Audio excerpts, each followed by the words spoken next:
Isang sospek ang arestado, tinatayang habang nakumpiska ang shabu na tinatayang nagkakahalaga ng 1.2 million pesos sa magkahiwalay na operasyon ng PIDEA Cebu at Naga City Police noong linggo.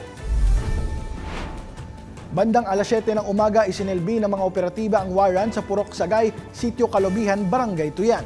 Dito naaresto ang sospek na si alias Jojo, 60 anyos. Nakumpiska sa kanya ang 7 pakete ng hinihinalang shabu na may timbang na 100.2 grams at halagang 681,360 pesos, kasama ang mga drug paraphernalia at isang cellphone.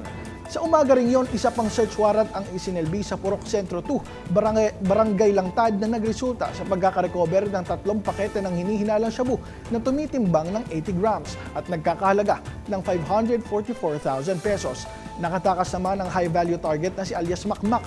Ayon sa batas, ang pag-iingat ng higit 50 grams ng shabu ay may katapat na habang buhay na pagkakabilanggo at multang hanggang 10 million pesos.